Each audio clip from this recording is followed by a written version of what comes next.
Good morning. Welcome to Fasting Space. So nice to have you here, or if you're catching on the replay, good day to you whenever you're here. So nice to have you here. Taking a little time out of our day to center ourselves on some good thinking, help us walk on our health path. We are flying in toward the end of 2025. We were talking yesterday, got to make that the best memories we can. We're going to remember our 2025, a big part of it. How did it end, actually? So we want to create the best memories through the holidays, and then also build up some really good thinking about health and wellness, helping ourselves to be walking that line that we are heading toward, whatever it looks like. Pat is here. Happy Tuesday. I love the sun.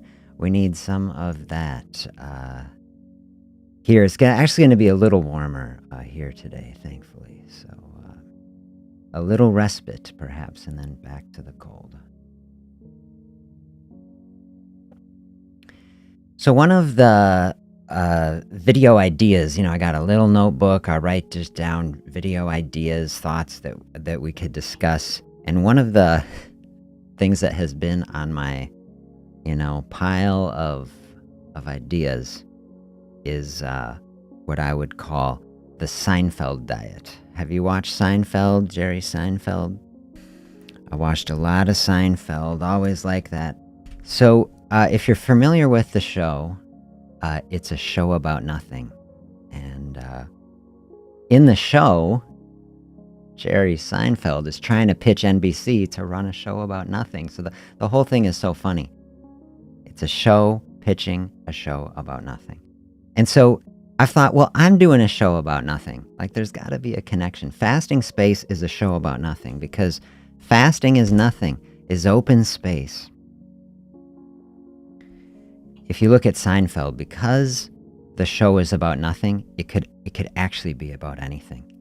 And they took this idea of nothing and they turned it into everything, from relationships and work and filling your car with gas and just every simple thing that makes up life. And that's part of why the show was so good, because, it really wasn't about nothing. They sold it as nothing, but it's kind of about everything. And this is what fasting is like to me. If I was funny, if I was a comedian, I'm sure I could do something better with it. But this is what fasting is to me. It is the nothing that opens the space for at least so much, if not everything, then so much. And this was flowing out of my thinking yesterday, where we have come out of this era in health where we say the only thing that matters is a calorie. And it doesn't even matter if that calorie is a broccoli or an ice cream. This is a whole lot of people think if you hit your calorie target, everything's going to work out and you're going to be healthy. And that obviously isn't true. I'll just tell you, it obviously isn't true. You can see if it's true in your lived experience. If you do that, does it matter what you eat? Everybody who's actually tried to keep their weight in a normal place knows, okay, it matters. The types of food that you eat matters. And so then I was thinking out of it, like, actually everything matters. We have an open space of fasting. Fasting matters. As I tell you, people in our society would say, oh, fasting does not matter. Fasting is not something that you need. We know you just need to hit your calorie target. And then people say food doesn't matter. You just got to hit the calorie target. So when I say everything matters, I'm looking at it from the standpoint of like Seinfeld, which is pretty low pressure, right? It's a comedy, right? It's about nothing, the nothing that can open space for everything. And so I want people to develop a total health practice, total wellness. I don't want us to have a limited vision or to get dialed in and say like, oh, like we have fasting, now that's the thing. Now I don't need to do anything else. And I don't want to take this and bring it into any kind of pressure, like, oh, you have to do everything. Everything I want to do on this channel is about finding balance in our life. Fasting, the type of thing that can help to bring so many things into balance. And I will say that it is enough to do one thing at a time. And as we're practicing on it, not that we don't see that anything else exists, but this is the balance that we want to bring. Here is some balance, absolutely. Being able to distinguish what is real hunger and then what the rest is, nothing. Absolutely. There is absolutely a line there. And that's interfacing with such a good place to try to distinguish. Because I love this word I've been using that is intentional intensity.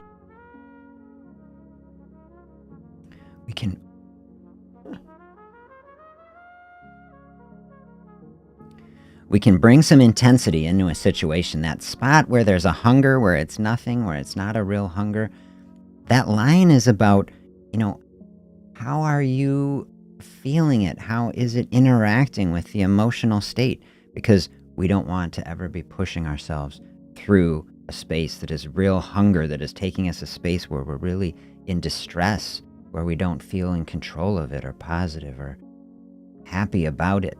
Remember, fasting always supposed to be a process of openness that is approached with curiosity, joy, exploration, positivity. And so that's part of that line. If you're getting into that sort of space, if it's nothing, then we just keep with it. And if it's real, then we go and we see this path. Fasting isn't the only tool.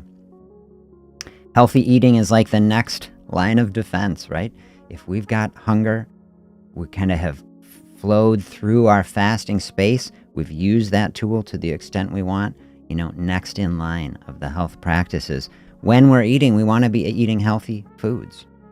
We talked yesterday in that interesting study that I got to pull up and share with you.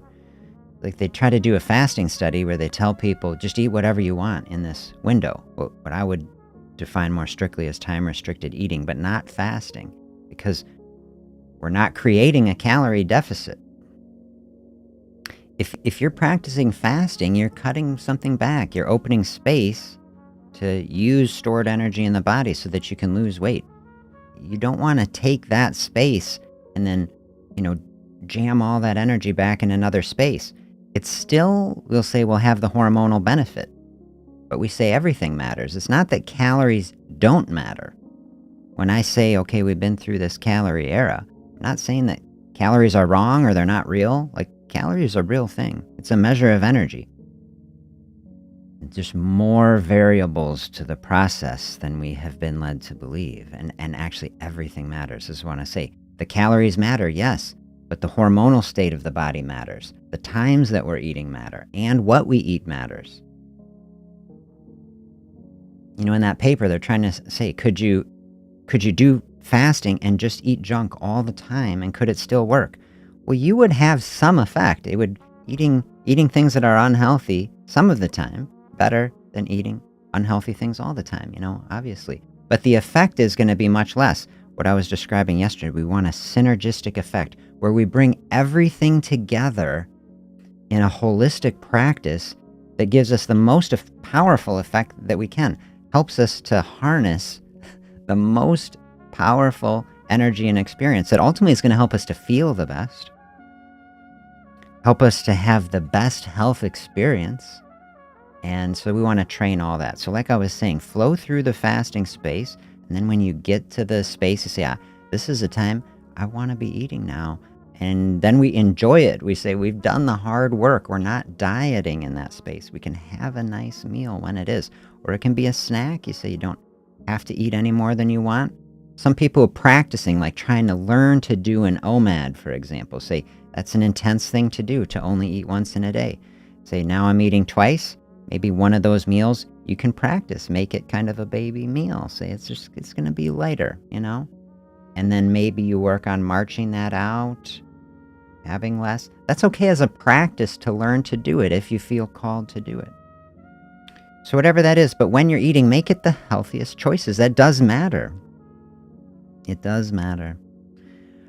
I filmed a whole video once where I was cutting up clips of this discussion between these doctors. It was on YouTube, and They're arguing, and the one doctor was trying to argue that only a calorie matters. You can eat ice cream all day as long as it's only 1,400 calories of it. It's the most impractical idea. And ultimately, I didn't post it for a few reasons. The audio was really bad. I'm trying to learn to use this stuff. But then I don't know. I hate controversy. Maybe I should get over it. I want to get out on YouTube. I should make something controversial. Not my style. So, but we talk about it. The ice cream diet is not going to work out well for you. It's an esoteric academic exercise. Nobody in practice could ever do it more than, you're getting paid in some research study for a couple weeks. Oh, you're going to feel terrible. Not a path to wellness. All right, let's head over our beautiful winter background here. Here's Lake Wingra in Madison before it really froze over the weekend. And I want to share a wonderful quote with you from Jerry Seinfeld. Check this out. This is very interesting, I say. Here's Seinfeld. If you're efficient, you're doing it the wrong way. I don't have a Jerry Seinfeld. Okay, I couldn't do it. I thought about trying to practice, but the right way is the hard way. The show is successful because I micromanaged it. Every word, every line, every take, every edit, every casting. That is my way of life. Jerry Seinfeld. Now, this is so fascinating to think of Seinfeld. Think of the show. Think of a show of nothing. And think of the attitude of the guy that's creating it. Everything matters. I just couldn't believe it when I read that. Like you watch Seinfeld and you think, like, these are just people joking around. They're having a great time. They're just recording this takes of them screwing around in the kitchen or outside of Kramer's door or whatever, But like, they brought so much intensity to it, and then you can watch interviews of Seinfeld talk about how they made it. They spent hours and hours writing it and practicing it. How interesting is that? A show about nothing where the people who run it say everything matters, every detail. We are just pouring ourselves into it to craft it into this experience where the person who is then watching it just be like, this is just... it's just light and fun and it's like nothing, So I thought this was a really fascinating thought for us to explore in this space. We've got a show about nothing, which is a show that is trying to give us a mirror for our own life about the value of nothing, the open space of nothingness, that can create a canvas that can be everything as far as health. And we want to walk a line. And one of the big things that I love about a fasting practice, it is nothing. You don't actually have to do anything. So we can kind of juxtapose these spaces and these ideas. You don't actually have to do anything other than sit in a space doing the mental work, bring every wellness practice into it, whether that's just a distraction, using it as a tool, using work as a tool, anything you got to do, get your work done, distract yourself so you flow through a space. That'd be one of the simplest ways to do it. Or if you're using that space to more intentionally just sit in a space to do some reflection,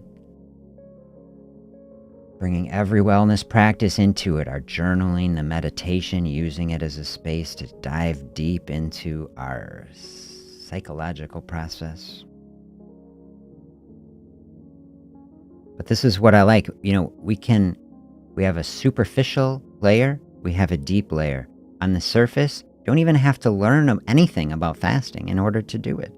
You just learn it's something you could do. You open some space, body will use the excess. And you can flow through a space. If that was the only thing you ever knew and you just did it, couldn't get much more simple than that.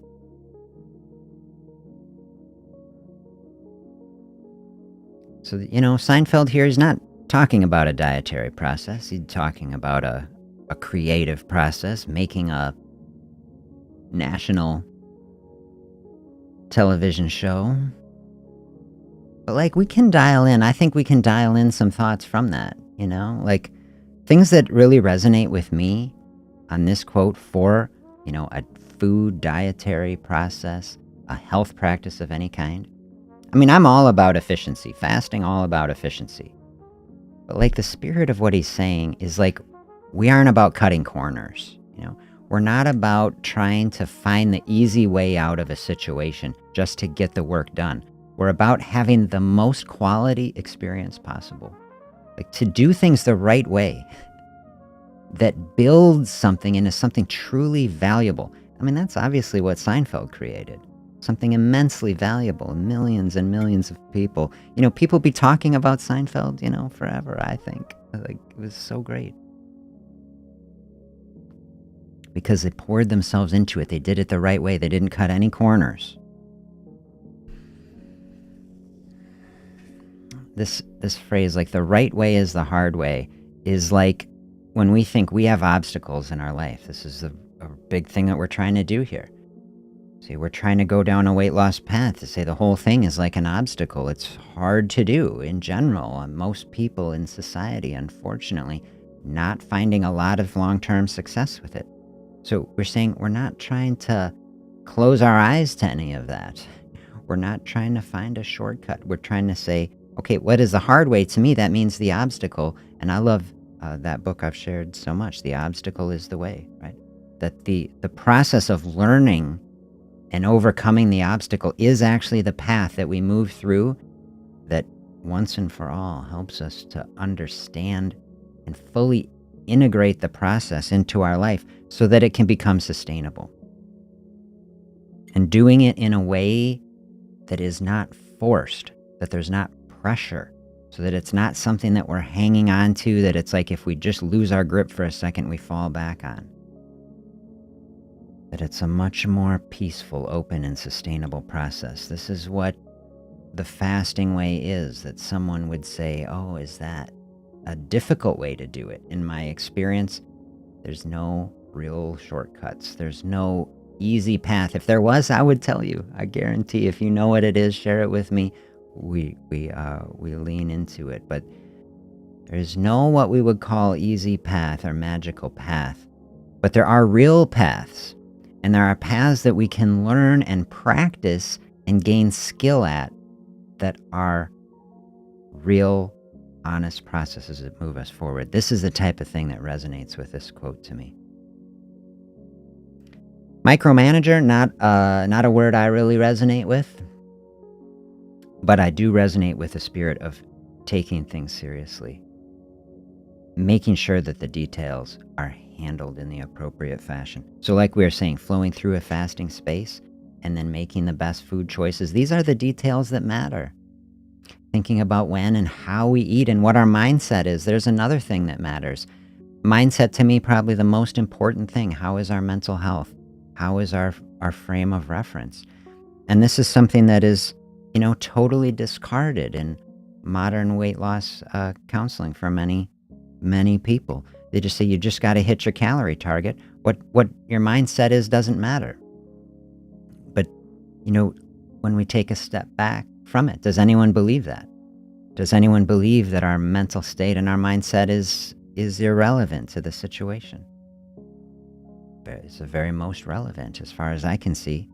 And then that, my favorite talk that we did on the inflammation is showing us the pathway and the connection. The chronic stress, the inflammation, the mental state, all these things are connected, and that is directly interacting with the hormonal state of in the environment in the body that is determining in everything, right? From insulin resistance. That's what's so amazing, to think that these pathways can flow directly into insulin resistance. And insulin, I was describing yesterday, right? Like the cell, insulin is blocking access to body fat.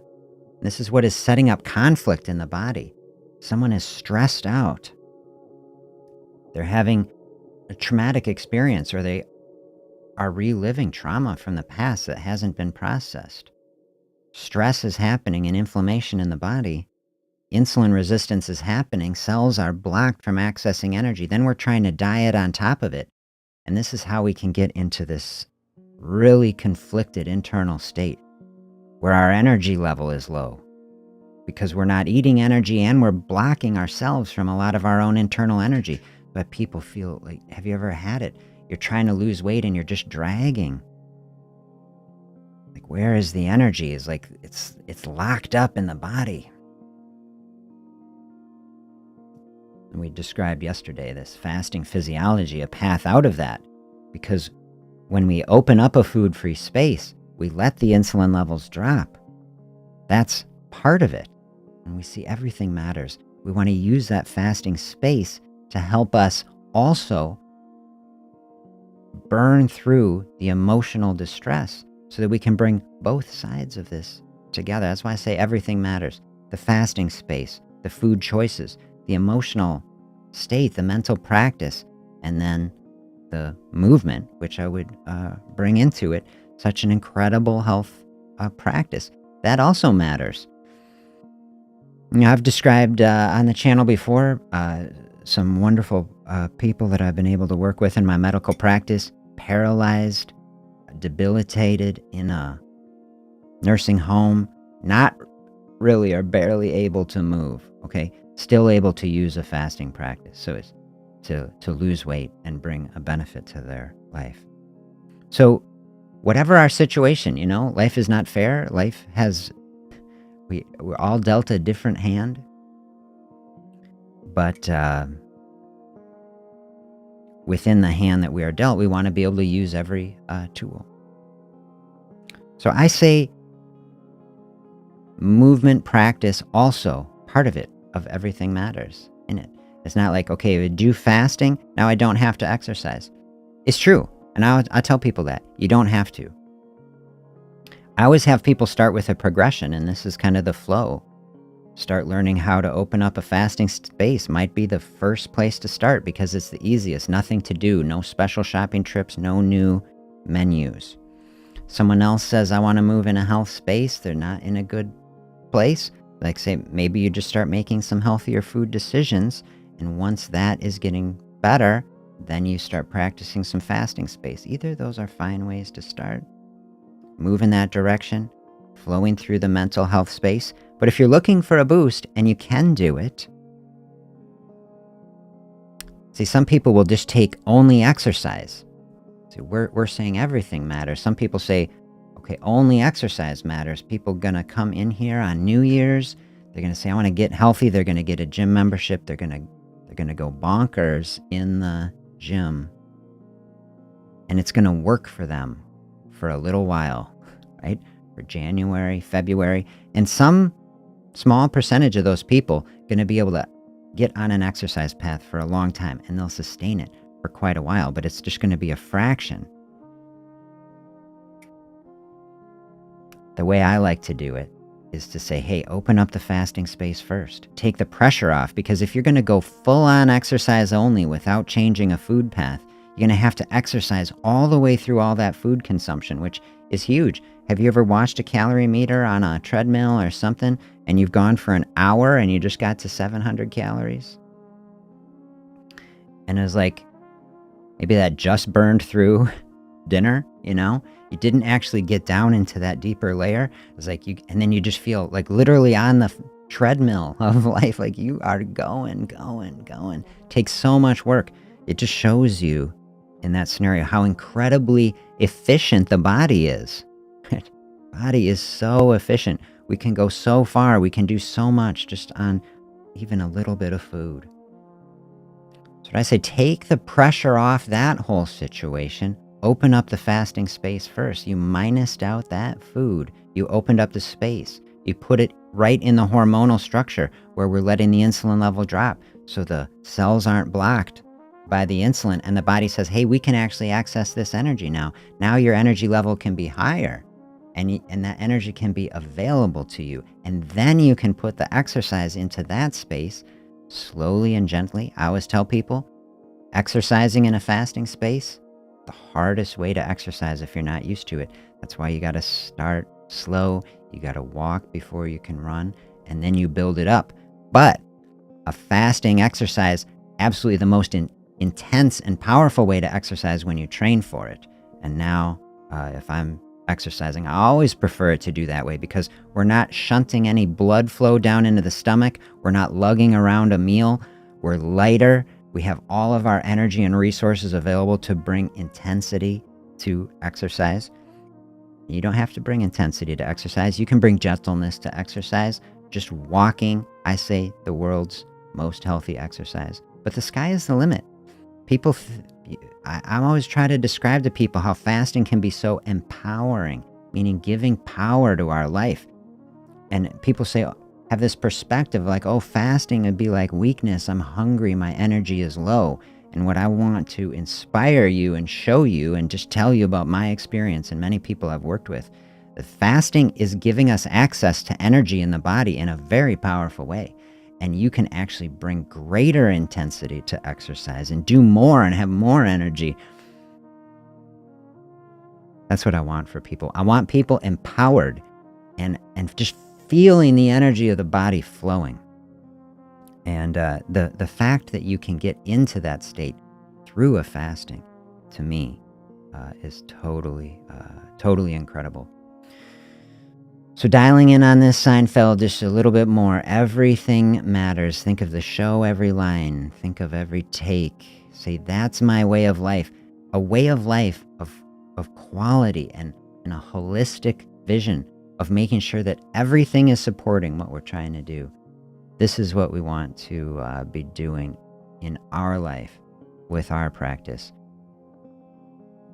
Taking a big picture approach, doing everything we thoughtfully can, not in any way that is overwhelming to us, but just in each domain, everything coming into alignment to support us in every good way that we can. To me, fasting like the base layer of all that, and then we stack every other good thing on top of it. It's like we're building up this health practice.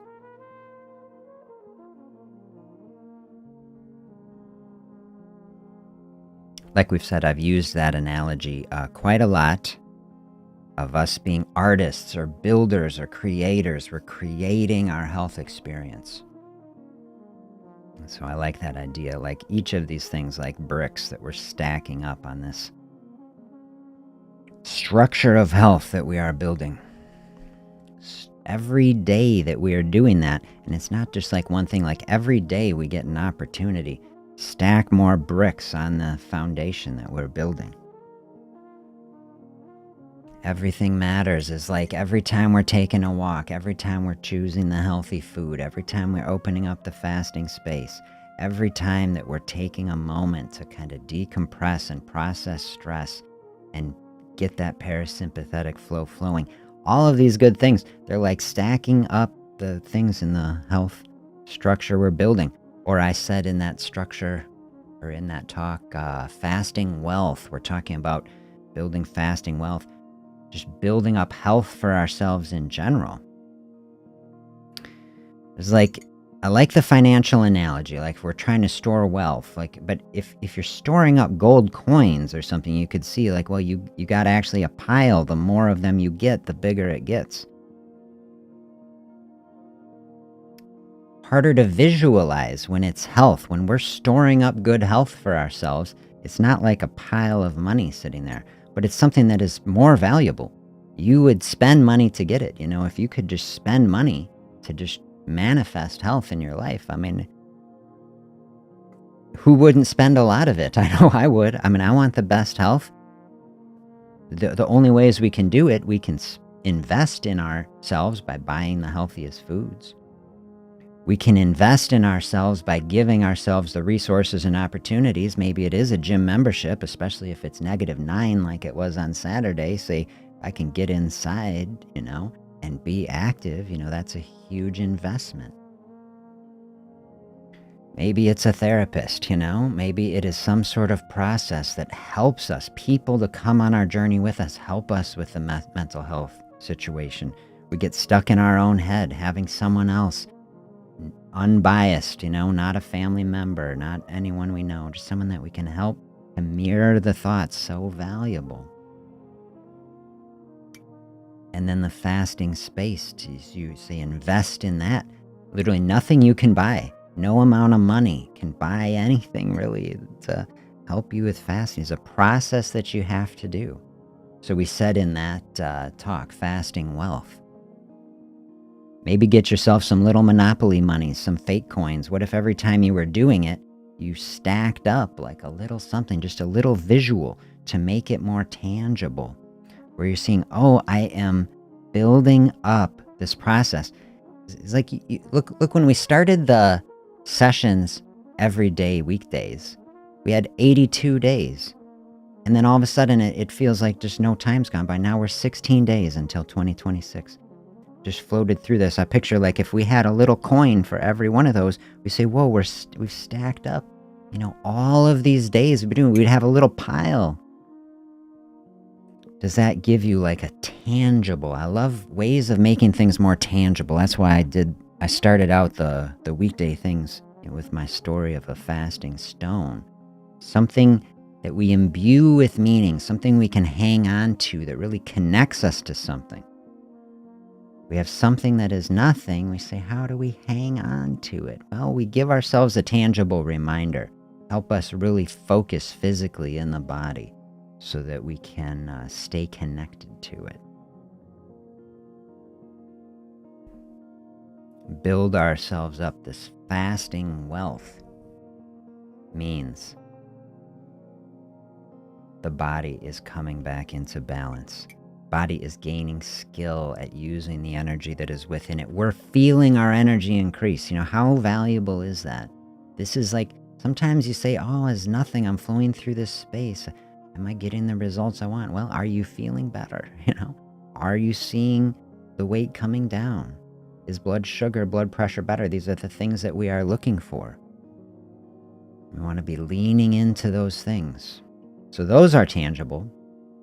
Less tangible, though, than a pile of tokens or something. So giving ourselves reminders. I did a video, I think it was a year ago, Warren Buffett weight loss plan. Did you see that? About this Buffett quote? And I made little punch cards, where it's like little simple fasting punch cards. If you haven't seen it, I got a PDF on the site. There's something tangible. A meal punch card, so you can go through the week and you could stack up the tickets, and then you could see, look at these weeks that I've gone through, and look where you can actually see the eating in a tangible form. And it's like not just seeing the eating, but like seeing the fasting. Even when we're doing something, it's hard to really visualize, what our experience over the last couple months have been. Here we have a tangible physical punch card where it's like we can actually see it, like, oh, here's what the eating actually looks like. And you could lay those out on the table. You can see them. You can stack them up on a pile. That would be another way to do that.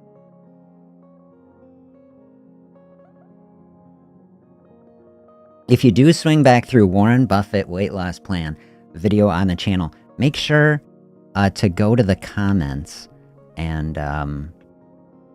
take a look. I think I left a comment. Let's see if I can get over to it without screwing everything up. I left a comment of that's a link to a video of Warren Buffett playing the ukulele, singing about Coca-Cola. It is one of the funniest things I've seen. You can find it. Yeah, it's down there. Warren Buffett, is an enigma, I say. He's like 90 whatever years old, incredibly wealthy and successful. A big part of his financial success came from buying into Coca-Cola, which is like a nemesis, I say. Coca-Cola not taking our society in a healthier direction. And so sometimes I think, I don't have any problem with people having a treat. If people had a soda every once in a while, it wouldn't be the worst thing in the world. But the addiction and the amount of trouble, by age 65 in this country, it's over 2/3 of people either diabetic or pre-diabetic. And, the processed sugar and the high fructose corn syrup and this unnatural sort of stuff is a big part in the fact that we actually subsidize this stuff in our society through corn subsidies and programs is terrible. And we've manipulated the lives of farmers, and so many farmers these days are getting killed by tariffs and these insane policies. The most insane policy underlying this is we subsidize people to grow things that are making everybody sick.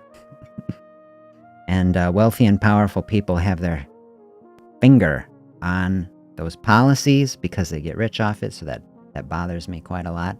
So I think, I like Buffett a lot. He's got a lot of really great quotes that are helpful on investing in life, but it does bother me a bit that so much of his wealth has come from creating products that make people sick and give them diseases. So I want to be mindful of that. Okay, so all that's there, but it is really funny watching Buffett play the ukulele and sing about how much he loves Coke. What a joke.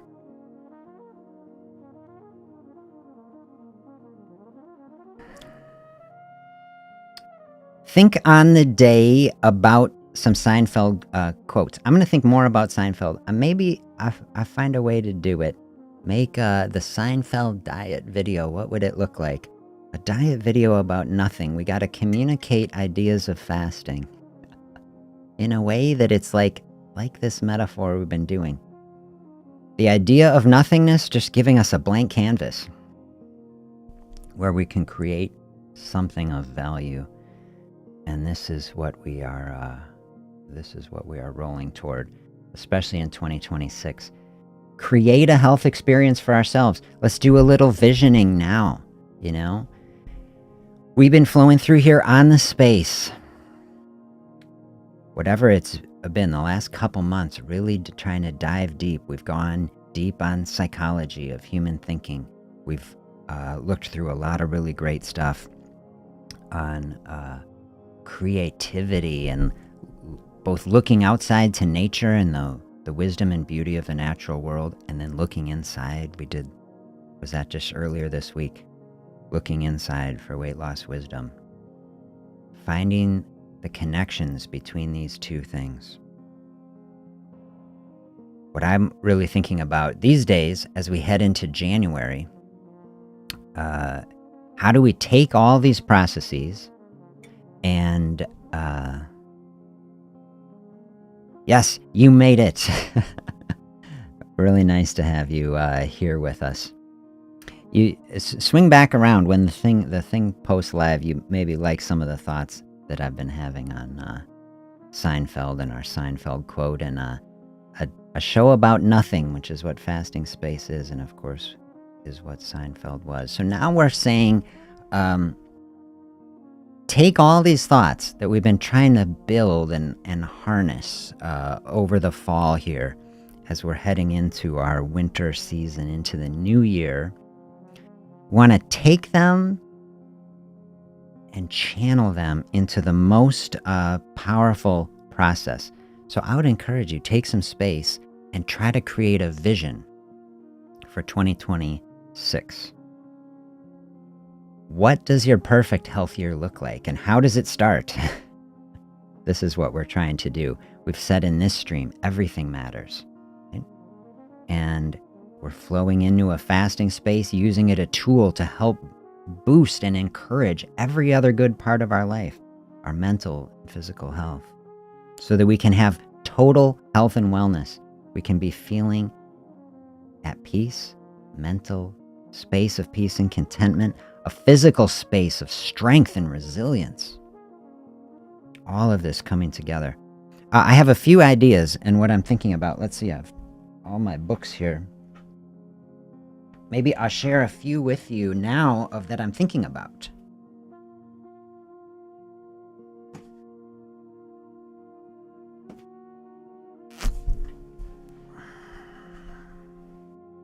Here has been the top idea that I've had so far. Has anyone read this book, Atomic Habits? I've been paging through this one, and this one right now is at the top of my list to say, okay, we've built out this collection of knowledge and health experiences and perspectives on opening our mind to things. How do we actualize it? And of course, this is something, that I want to do myself. And so I've got a huge list of books I want to read. And so as I'm thinking about I want to personally shape my process of both health and life. I love, just on the inside cover of this book, I love how it starts. No matter what your goals are, Atomic Habits offers a proven, okay, that's a word I would like to look into more. Have people run studies on this book? I don't know.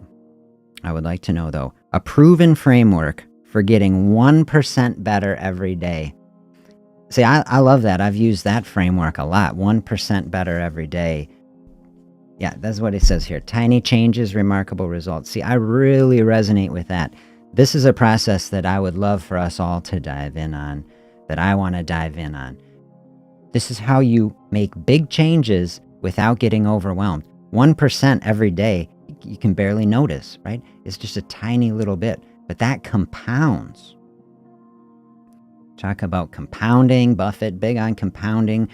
Talking about this metaphor, building our fasting wealth, our health, accumulating health. Well, we want something that compounds. We want to be getting interest on what we are doing. Get easier and easier. Have you seen the chart of compounding where like 1% better every day? It's not just 300% better like every day. It compounds and it just goes totally parabolic. By a year later, say we're in a totally different place. And so that's the type of vision I want you to have for your year. You say, there's another quote that I should find.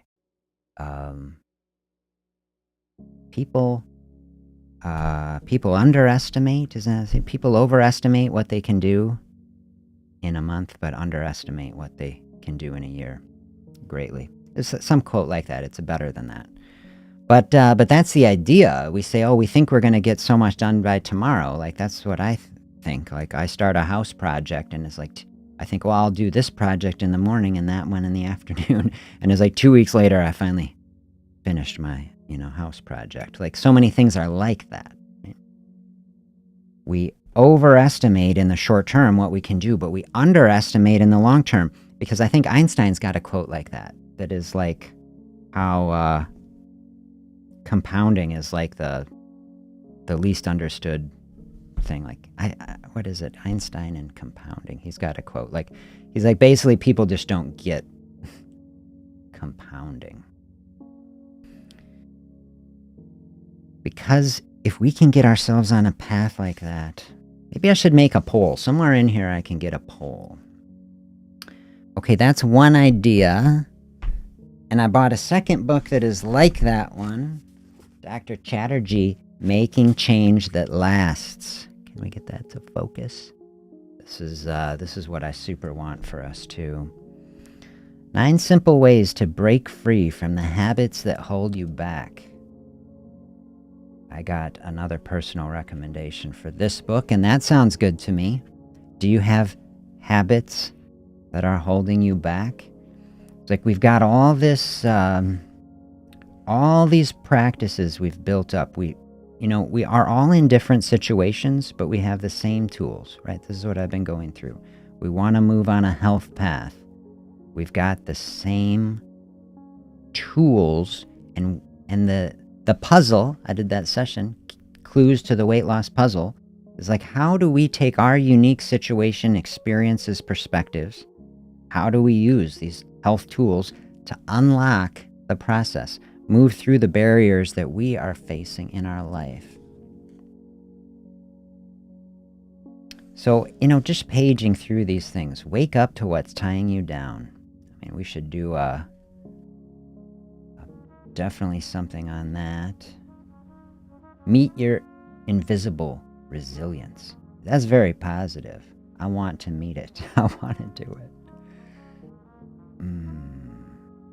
Yeah, see, this is way up my line. Insight versus outsight. That's real nice. That's kind of mirroring these things we've been doing. Looking to nature for wisdom versus looking inside, reflection. So I can tell that this is going to be a very thoughtful book. I personally like doing this in real time. I thought when I was starting this out, I felt this pressure that I was like, oh, I need to read these books all first, and then and like fully understand it all in order to do a show on it. But like, as I've been going through it, with our last book at least, it just felt very natural and organic to just step through it in real time and think through it with everybody. You tell me if you like that or not. Chapter 1, Trusting Yourself. See, I want to help us do that. I want to do that more myself. More trust of myself. I want to help you have more trust in yourself. When we have more trust in ourselves, this is how we protect ourselves from all the influences, all the people trying to push us around so they can sell us stuff, leave us confused, so that we are more likely to buy products to solve our confusion. I love this chapter. Be yourself. Yeah. Ooh, and then chapter 4, Embracing Discomfort. We have to approach that in a real thoughtful way. Something I'm very open to. Another book on my list to check out, The Comfort Crisis. Have you ever seen that? Comfort Crisis in Society. This is taking us to a real interesting edge with that sort of discussion on fasting, because to me, a fasting space would be, my general assessment, most people coming to it would say, oh, fasting, uncomfortable. But then, okay, you're hanging with me here on the channel. We're leaning into it. We realize, oh, we've been sold a lot of things that aren't really true. Fasting can come to be very comfortable, very pleasant, focused, calm space where it's like the GI system just off. Like, it's not bothering. Like right now, I don't know what your experience is. If you're new to fasting, if you're in that space, I get it, right? I described it yesterday, like hanging on the roller coaster, get through the hunger wave. But there's a process that brings things into the balance when you set the new pattern. You teach the body, like, oh, like actually we don't even have to turn this system on. And when the system doesn't turn on, then there's no struggle, there's no hunger. And so when we tighten up our eating window and we practice it, we start to program into the body that, hey, actually, we're just a human being that eats at noon and 6, and you don't even have to turn this system on. Body's like, okay, we won't do it. And this is how we create a flow state for ourselves, where we don't have to struggle at all. We put in the hard work, and we program the system, and we used every good practice to help normalize that. Then you just flow through the space. No struggle. This is what I want for people. So I like this. Embrace discomfort. Okay, not from some masochistic perspective that suffering in and of itself just brings some good thing. I don't believe that. But sometimes we have to go through. Most things of value in life, do you think this is true? Most things of value in life take some amount of effort or discomfort of some kind to get toward. And so say hunger can feel like a discomfort. Sometimes we have to move through a barrier or a process to get to somewhere very valuable and better. And I'll tell you what is a valuable space: to be able to sit down and have a coffee in the morning, feel completely comfortable, content, good, energy, be able to do anything that you want, exercise, all this sort of stuff, get all your work done, and not struggle with any hunger. This is the potential that fasting offers. Like, how valuable is that? But not something you can buy, not something you can price. Okay, so I'm just seeing, that's why I ordered this book, because I can see that there is an endless amount of information we can get here. Chapter 6, Expect Adversity. Yeah. Most things of value in life, most processes, there are barriers and obstacles. This is part of the process. This is why people in general, at least one of the reasons, as I'm thinking about it, why so few people have long-term success. Because there are barriers and obstacles. We have to expect it. That's why I try to program this and I try to have this perspective. You have to expect adversity, and you have to realize the path of having adversity and the path of overcoming it is the process of learning how to do it so that it can become sustainable. If we're not expecting adversity, if we're running away from it, if we're trying to pretend it doesn't exist, then we don't gain the skills, the experience, the understanding to be able to handle it without struggling with it. We have to overcome it in order to conquer it.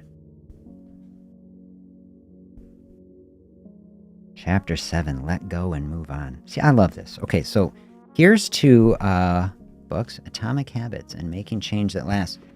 These feel like a type of thing that would really help us dive deep in the new year. And wasn't there another one?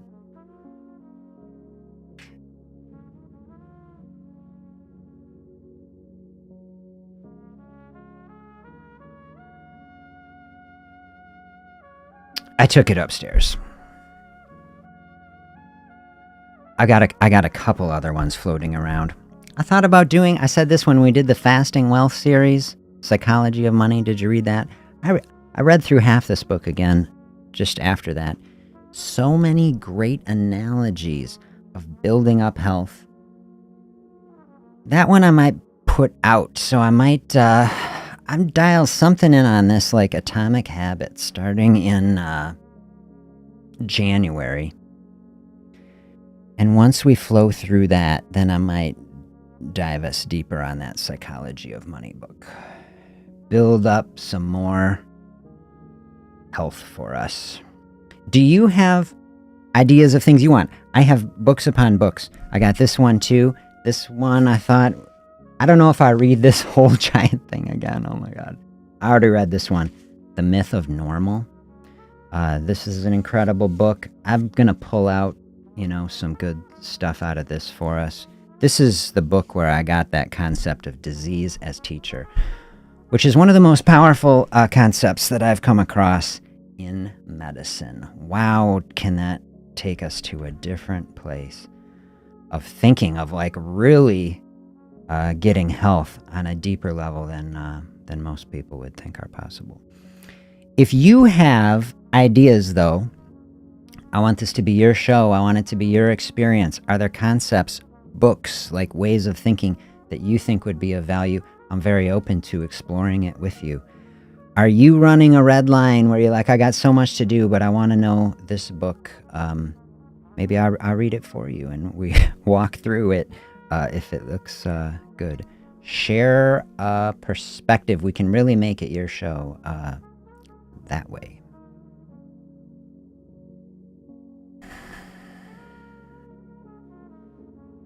Those are some of my thoughts on that. I try not to run away. Are there questions that you have today? What is on your mind? I'm going to drink through my coffee here and give you some open space here before we part ways, before we head on our day and do every good thing. I'll give you a little space here. We sit, let's take a deep breath together. I got some little tones coming on here from Kulu today. I'll try to get a link in the description. My favorite YouTube artist today playing the Rhodes piano.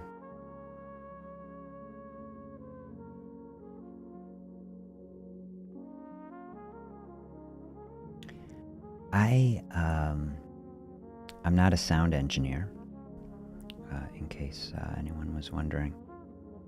As we're just, if it's nice, you tell me if you like it. I'm gonna bring up Kulu a little bit. I keep him pretty quiet while we're talking. Now I'm trying to give us some space.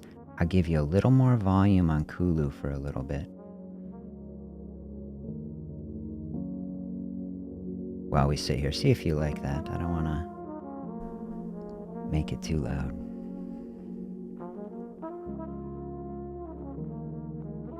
If I'm stressed, if I'm like, man, I got racing thoughts, I got a lot going on here,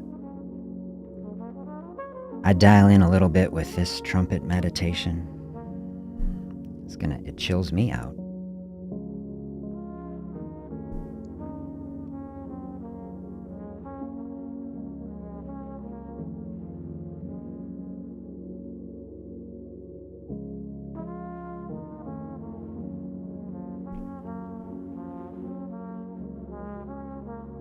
Music like this, sound like this, I think of as kind of like a liquid that can dissolve away a stress and a tension. It's the type of thing that reminds me to take a deep breath, reminds me not to take all these things too seriously, reminds me, say, just do the best that you can. You're going to flow through the space. Any struggles, any difficulty we have in our day today, going to be easier if we approach them with grace than struggle.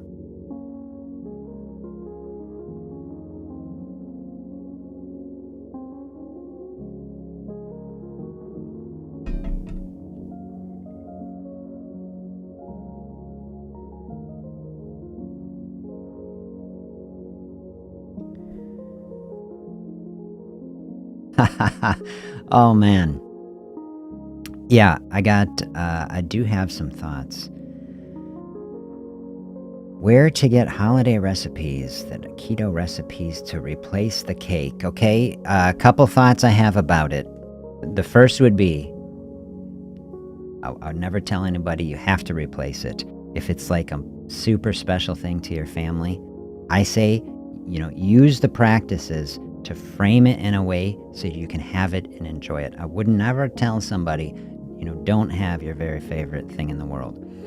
But if you have a mindset to do it, if you say, you know what, I know this thing isn't the healthiest thing, and it is my true, honest choice of alignment to actually not do it and try to make something healthier. I don't want to discourage you from doing that either. Both of those are completely valid choices. And of course, if I had to pick, I would say do find a keto recipe and absolutely do it.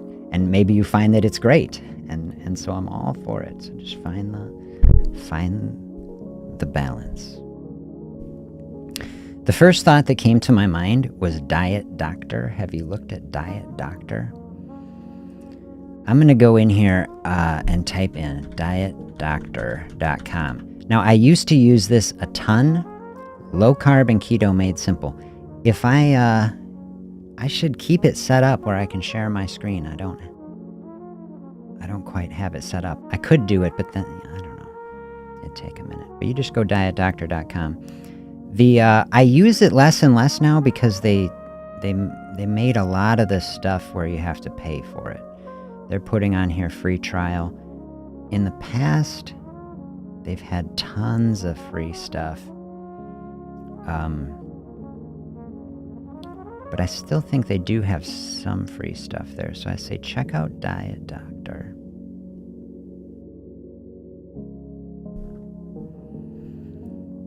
Is my first idea.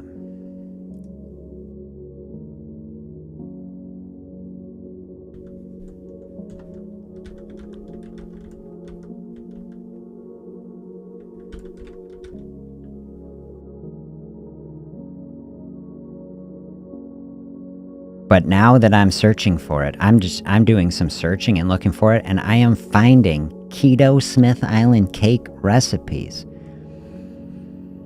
AI summary of this search says, a keto Smith Island cake adapts the traditional Maryland state dessert by using low-carb ingredients like almond flour and cream, often creating keto crepe cake, multiple thin layers for a similar decadent effect, focusing on rich fillings and low-sugar chocolate ganache for that signature stacked look without the carbs. I'll tell you what, I'm looking into it. It's looking possible. That's what I am saying. It is looking possible. Yeah, this would be a great recommendation. Thank you for asking. If there are ways that you can bring some intention into the things that you like and make a healthier version of them, this would also be a really beautiful way to flow through the season. I know my personal experience with our family, we switched over to keto-based waffles, and they're better, to be honest. I got a keto waffle recipe. I don't know if I have that on simplefasting.com, but it just uses almond flour instead of regular flour mainly, and it's great. The almond flour, and then just the eggs in there, and then coconut milk. Throw a can of coconut milk and some oil in, and they're incredible. So a base like that, as I'm seeing, could absolutely make these incredible looking cakes that are in these layers of a Smith Island cake. So I am seeing tons and tons of them on here. So Google keto Smith Island cake. There's YouTube videos of people making keto cakes. There's here's a YouTube video. The best zero carb keto Smith Island cake. 360,000 views. I say go for it. Make something like that. Give it a try. Hey, you could even do it ahead of time. If, sometimes, if you're like, I don't want to experiment, for the whole family. I want to create the best memory. What if it wasn't good? Maybe make one over the week. How about make a half one, and just see if it's good or not. And then if it's no good, then you don't spoil the thing, for the family. And then if it's really good, bonus, then you got confidence going in. But that seems like a really worthwhile thing to explore. Try to create the best version of that, for sure. Seems like a really good idea.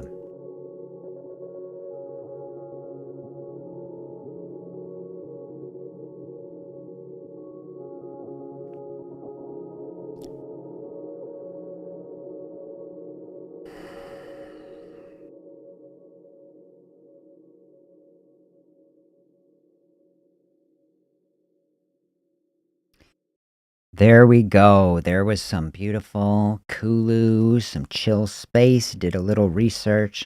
Yes, find some low carb versions of your favorite things. Perfect. Using a fasting space to flow into a holiday space, maybe around it. Maybe this week is a week to really lean into that. Fasting you can bring into any holiday if you want. If you're just having a big lunch, no reason you have to add an extra breakfast. You can sit around in a space, you having a coffee. If you open up space even within that day, you see that's framing a lot of that holiday stuff, and then use some thoughts like this, low carb, healthier versions of things that you want. A really nice way to flow in. Like we said around Thanksgiving, then afterwards, if you can get out for a walk afterward, then you're bringing in the movement to it, and all these tools to bring it back together for our session. Everything matters. And we balance all of these things, all of our health practices in the best way that we can. Yes, what was this music? This music, hey, nice to have you here, by the way. Good to see you. This music is Kulu. So Koulou. If you type in Kulu trumpet meditations into YouTube, you will go to Kulu's channel. I'll put a link in it. I will get a link in here. Maybe once a week or so, I put Kulu on the sessions for us. It's kind of my favorite space on YouTube. Especially some of these ones, he films himself out on a dock on a lake at sunset. This beautiful scene, gets his guitar going, and this sort of stuff. And he has the most beautiful trumpet tone, I say. And then I love, for this, he just records all these things in one take, and he loops it live when he's recording it. And to me, that's kind of the vibe I want here. It's not some hyper-produced thing. It's just real, organic, raw thing, like our live experience. So check out Kulu like this. Kulu. And so anytime you wanted to check in a little space, take the stress down, see some beautiful experience, a nice sort of thing put on. If you're trying to have even like a family time, don't always have to throw on a Netflix. Like throw on a Kulu, have a beautiful thing on the TV, and have a chat, and create a nice ambiance for discussion and things as well. So that's how I've liked it.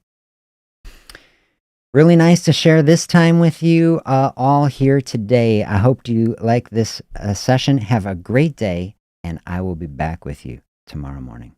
Have a great day, everybody.